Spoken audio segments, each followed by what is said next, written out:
Okay. So, thank you for taking the time out today. We'll begin the interview. It should take only about 30 minutes. There's sort of three segments to the interview. We'll start with the first, which is uh, more so just logistical information. So I'll start with the first question and ask, what corporate function do you work in, or what type of work do you do? Sure. So I am in human resources, but more specifically, I'm in talent acquisition. Okay. And if you not sure exactly when you joined your organization, I don't have your form in front of me. However, what are some of the reasons that attracted you to your current employer, or some of the things that attracted you? Sure. So I would say that for me, my employer is really a mission-driven company, and they, from my understanding when I joined the company, I think they have a lot of values that it came across to me that they really do mean what they say in terms of what that mission is, and everything that they do is in line with that mission, and really driven with the values, the foundational values of the company behind it. So I think that, and then also just the people. I found everyone that I spoke with here is really impressive and passionate about what they do, and that's certainly something that I wanted to be a part of. Got it. Got it. Okay. Awesome. And are you aware of any diversity and inclusion initiatives at your current place of work? Yes.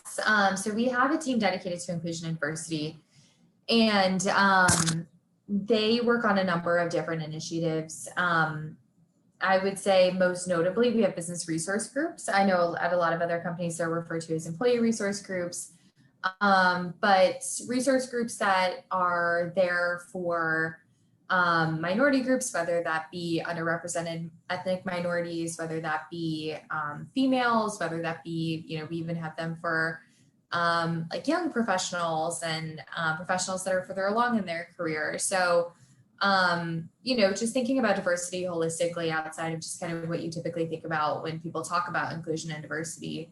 And it's not just also for those groups, it's for allies of those groups. So a way for everyone to get together and, work across functions within the organization, meet people that you haven't met before, share with shared experiences, and just as a way to kind of expand inclusion outside of just your team. So that's something that I would say is an initiative of theirs, or of ours, of the company as a whole, but as the inclusion diversity team, probably the most notable one. Got it. Got it.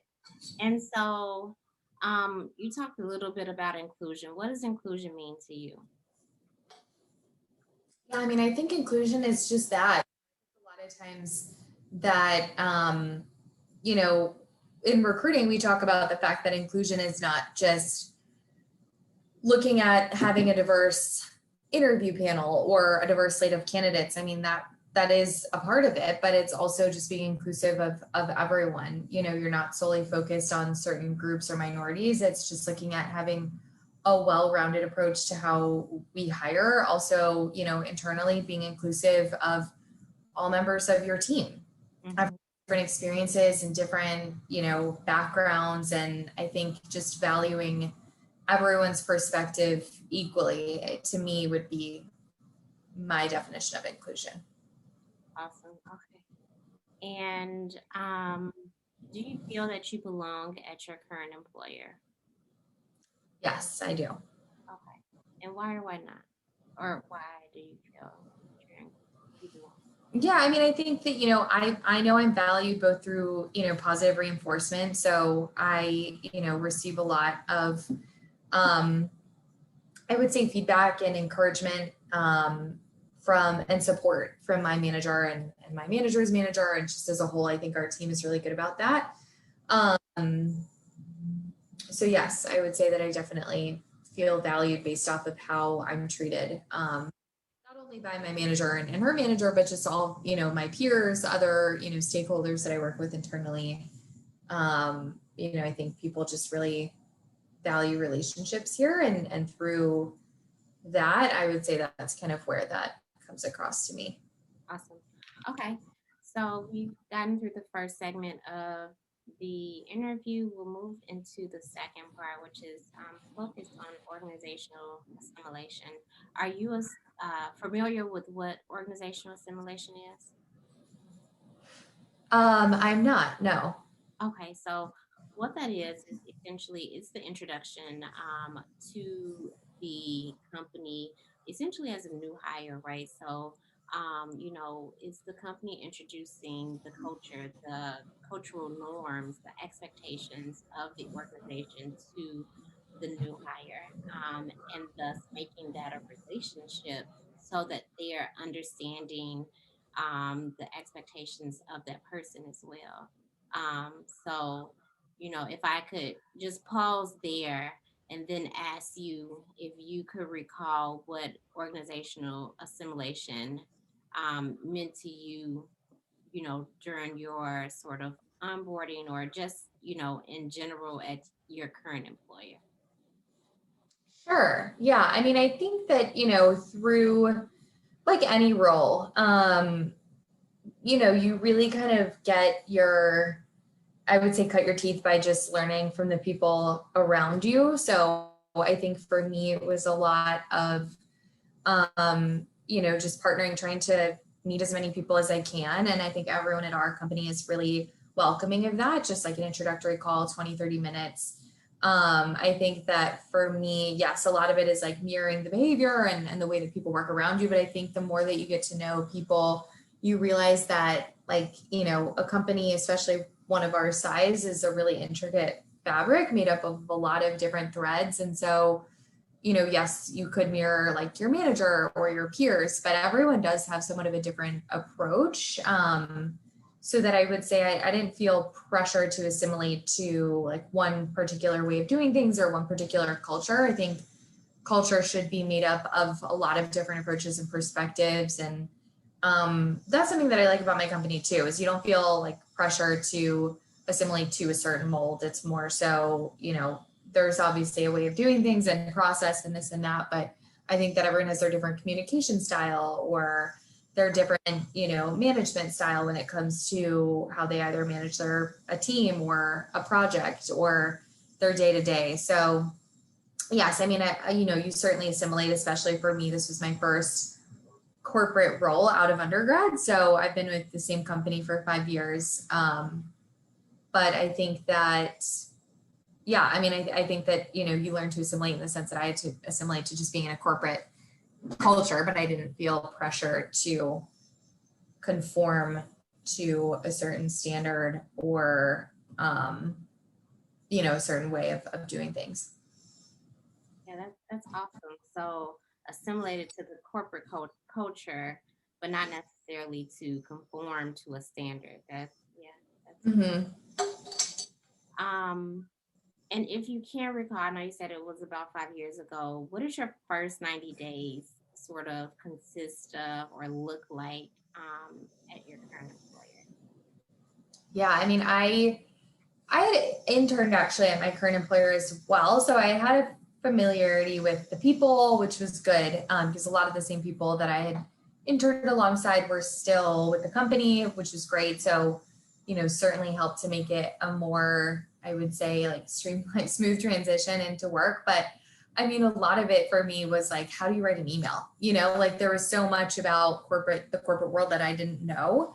And I honestly think even like the people who are graduating now are so much more professional and probably better suited to the corporate life than I was when I was graduating. But I think the first 90 days was just figuring out like, how do you navigate, who do you email about what? How should you message things? I think a lot of it was communication. And then just learning the points of contacts and how to navigate, the different systems internally. Within talent acquisition, that would be like our applicant tracking system was kind of our, everyday software that you use and resource. So I think for me, it was a lot of those more tactical things, and then just generally like communication styles and how best to navigate the corporate life. Got it. Got it. Cool. Um, do you identify with your organization's core values? I do. Yeah. I mean, our core values, I mean, I think the one is valuing our employees. I certainly identify with that. I mean, for me in talent acquisition, like my first priority is genuinely ensuring a good candidate experience. And, we all know what it's like to go through a hiring process. And there are a lot of times that it can be really challenging or, confusing. And so my goal is always to eliminate that and just make people feel comfortable and, welcomed through the hiring process and valued, regardless of whether we hire them or not. So I think for me, that's something that I saw carry into the associate experience here. So once people were hired, that was a value that is mirrored once people are hired, just in terms of how HR, goes about valuing and appreciating the employees, and then also managers too. But so I think that's when I think operating as one is another value that is a cornerstone of our culture here that I certainly identify with, just in terms of like we're all on the same journey here. We're all, fighting for the same mission. So regardless of whether, you're in legal and I'm in HR, or you're in the business and I'm in HR, like we're all, looking to do the same thing. So how do we kind of align in our strategies to do that? Got it. Got it. Okay. And the last question of this segment is, do you think that you were assimilated similar to your peers? So as a woman, maybe even as a millennial, do you think that you were assimilated or introduced to your organization similar to your peers? Yes, I do. I mean, I also, I would say being in HR, that it a lot of times the majority is of the HR team is women. So for me, when my first team was all females that I sat on, it was me and four other females. Um, so I would say that yes, I had a very similar assimilation process to, like, most notably the person who was in the role before me, and she was promoted, and I got to know her quite well, and I know that our experiences were very similar. So I didn't feel singled out on that basis by any means, just given that there was a lot of similarity with my team there, just in terms of the experiences that we had with onboarding. Got it. Got it. Okay. And then, so now we'll shift into the last portion of the interview, which is on job satisfaction. The first question is, are you satisfied at your current employer? Why or why Yes, I am. not? And why would you say so? What makes you satisfied?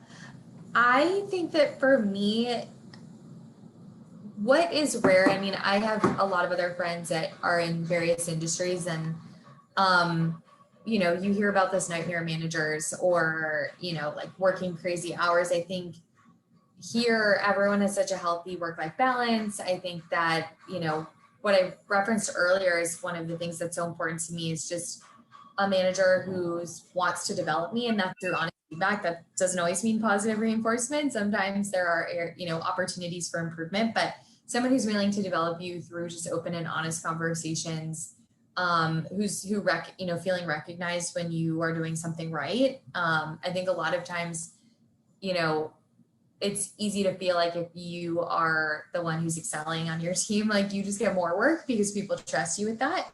Or, if people take you for granted, and you don't hear that recognition. But I think our company does or at least my team does a really good job of recognizing when someone is doing a good job. And then I think just development. I mean, I right now am applying for another position internally within the organization on a different team. And my manager is super supportive of it.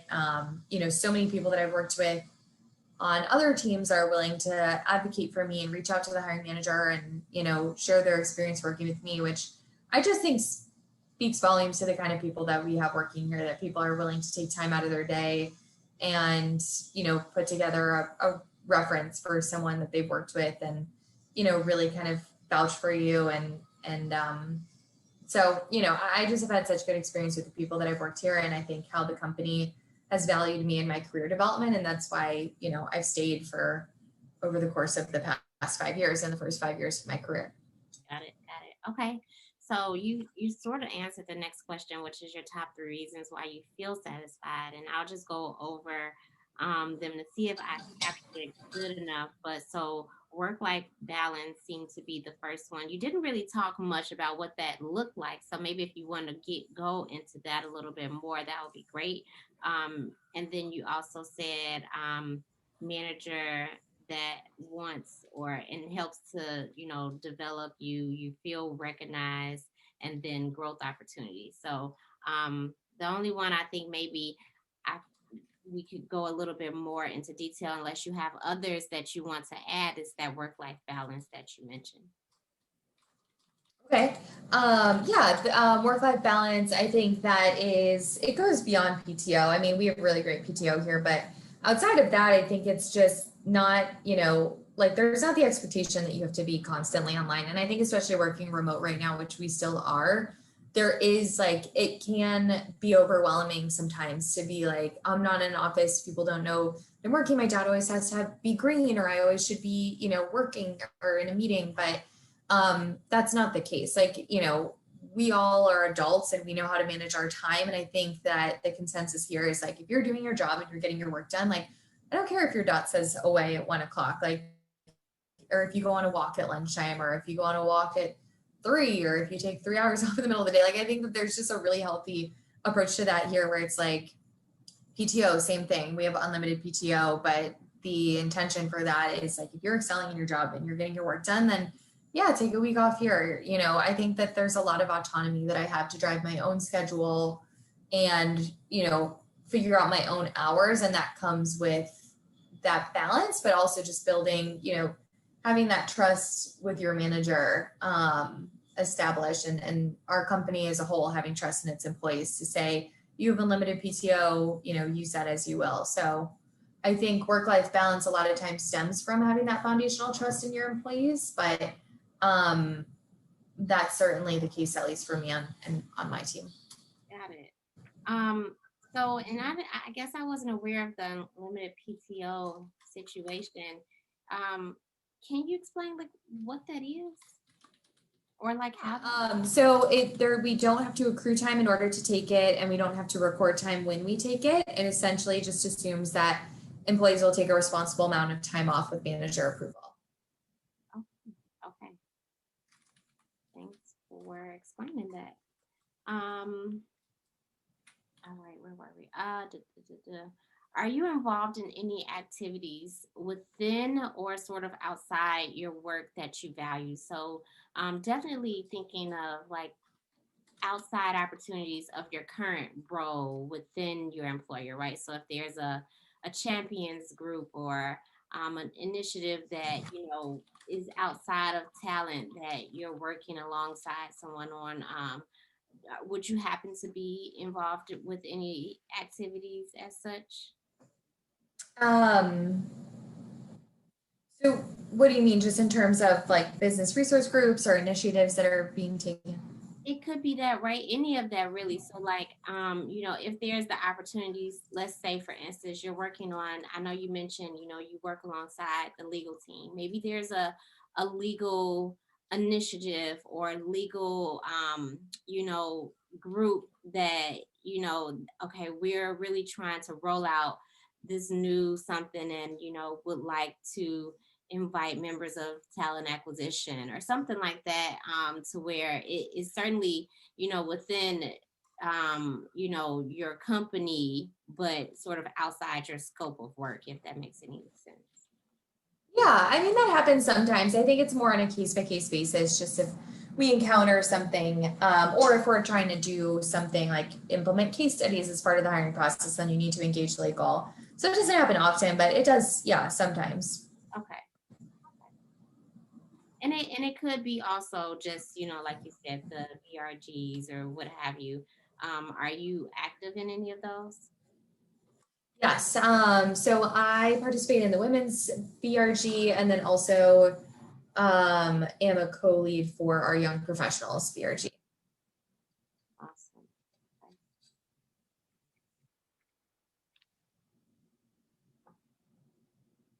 And then, are you aware of any mentorship opportunities at your place of work? Yeah. I don't know if we have like a formal mentorship program, but I think that's welcomed and encouraged for sure if people want to be a mentor or pursue, finding someone to be their mentor. Okay. And so the second part to that is that, whether or not you were involved in any mentorship, do you feel, informal or formally, that you're involved in any type of mentorship? I would say that I have mentors I would say informally, just people that I work really closely with that I really look up to and they know that I kind of want to go down the career path that they're on. Um, I'm not a mentor to anyone. I mean, there are people on my team that like I've, you know, certainly help and, I'm probably the most tenured person on my team when it comes to the groups that I support. So I would say that, people come to me with questions a lot, but not necessarily a mentorship per se. Gotcha, got it. Okay. And then our last question, which is sort of a three-part question. What are some of your goals? They could be personal or professional. Yeah, so I would say that personal goals, I don't know about personal goals, to be honest. I'm in a stage of life where I'm like, I'll just kind of see where the wind takes me. But professional goals, I mean, I would like to be an HR business partner. That's the role that I've applied for internally that I referenced earlier, which is more of like a generalist role. So versus specializing in talent acquisition, you are a jack of all trades. You cover everything HR related and are a resource to the business for any and all HR cases or issues or requests or problems, projects, things like that. So just runs the gamut a little bit more and kind of what you cover. So I'm hopeful that that opportunity works out, but that's, I would say right now, kind of top of mind career goal for me. Okay. And do you feel supported by your organization as it relates to this goal? I do. Yes. Yeah. My manager knows that it's something I want to pursue. And, this is something that I have been in pursuit of for quite some time. So, quite a few people know that's what I'm looking to do and have supported me in that. Got it. Got it. And then I know, so you mentioned, you've been at this for some time. Do you feel that you're making progress towards your goal? I mean, I hope so. I'm interviewing for the role next week, so wish me luck. I guess we'll see. But yes, I think so. Awesome. Okay. Well, like I said, that essentially wraps up the questions I have for you, unless you have anything more that you would like to add as to what your organization is doing specifically to retain women that, we didn't discuss. Otherwise, I think we have it. Okay. No, yeah, I think that covers everything for me as well. So it's great to be a part of this, and I wish you the best with your dissertation. Awesome. Awesome. Um, well, thank you so much.